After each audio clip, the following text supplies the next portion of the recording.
I hope you all are fine. I'm Rajesh and I welcome you in my YouTube channel Arc English Gyan. So dear student, the poem that I'm going to provide you detailed explanation of is A Tiger in the Zoo. This is third poem of the student. This is the third poem for the student of 10th standard. This poem has been written by Leslie Norris. You can see the name here, Leslie Norris.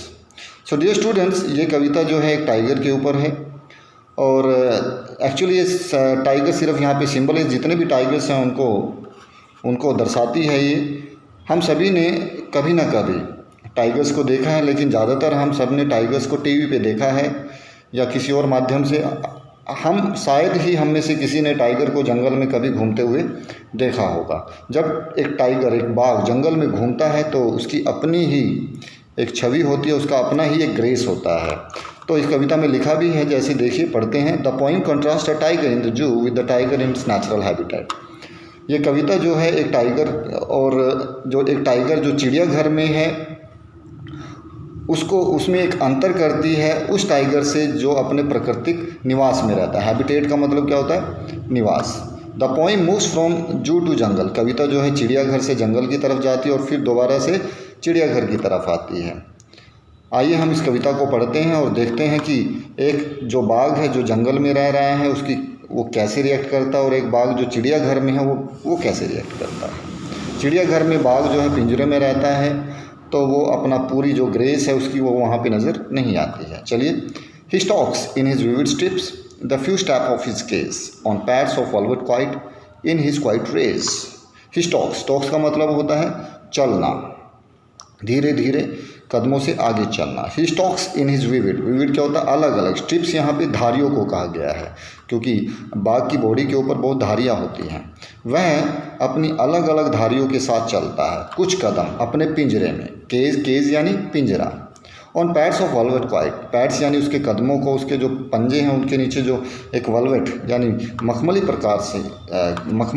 प्रकार का होता है, उनके गद्देदार जो पंजे हैं उनके ऊपर चलता है बड़ी चुपचाप। इन इज क्वाइट रेज। अपनी ही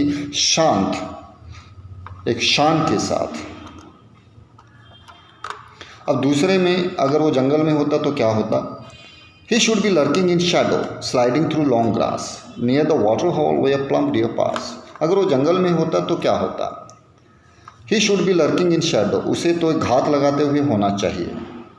शैडो, लर्क इन शैडो का मतलब होता है अच्छी धीरे धीरे आगे बढ़ना। स्लाइडिंग थ्रू लॉन्ग ग्रास, लंबी लंबी घास में से सरकते हुए। नियर द वाटर हॉल, पानी वाले हॉल के नज़दीक। वे प्लम माने मोटी ताजी। Dear means हिरने। पास माने गुजरना। जहाँ पर मोटी ताजी जो हिरन है वो गुजरते हैं।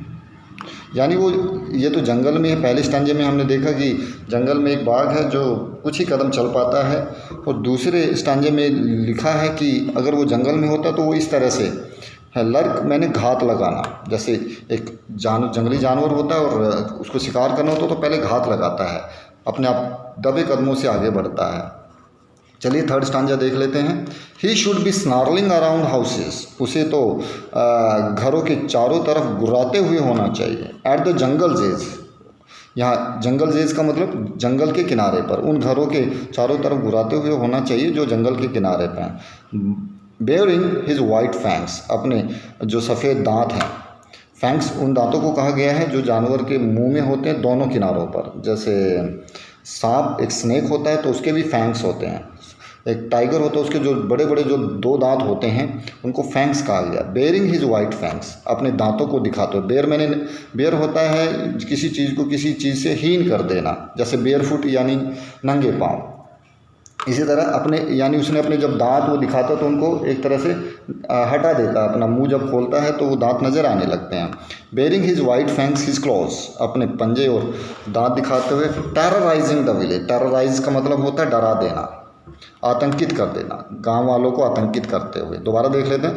उसे तो घरों के आसपास गुराते हुए होना चाहिए। तो उन घरों के आसपास जो जंगल के किनारे पर हैं अपने सफ़ेद दांत दिखाते हुए, अपने पंजे दिखाते हुए, गाँव वालों को आतंकित करते हुए। But he is locked in a concrete cell. He stands behind bars, stalking the length of his case, ignoring visitors. लेकिन वो तो एक कंक्रीट यानी कंकर, पत्थर, सीमेंट से बने हुए सेल में कैद है। He stands behind bar, उसकी ताकत जो है वो सलाखों के पीछे है। Stalking the length of his case, वो केवल जितनी उसकी लंबाई है उसी में चल रहा है। इग्नोरिंग विजिटर्स, आने वाले को, आगंतुकों को इग्नोर करते हुए, जो वहाँ पे उसको देखने के लिए आए उनको इग्नोर करते हुए। He hears the last voice at night, उसे रात को आखिरी आवाज़ें सुनाई पड़ती हैं। द पेट्रोलिंग कार्स, जो पेट्रोलिंग कार उसको कहा गया जो रात को जंगल में चिड़ियाघर में जो है निरीक्षण कर रही होती हैं। And stairs with his brilliant eyes, और वो घूरता है अपनी चमकदार चमचमाती आंखों से एट द ब्रिलियंट स्टार, और ब्रिलियंट यानी चमचमाते हुए सितारों को देखने लग जाता है, यानी यहाँ पर उसकी आंखों में बेबसी नज़र आती है। तो ये छोटी सी कविता है और ये एक मैसेज भी देती है कि we should help protect our animals which are in danger. I hope आपको ये कविता अच्छी लगी होगी। आप चैनल को सब्सक्राइब और लाइक करना बिल्कुल भी मत भूलिएगा। Thank you for watching.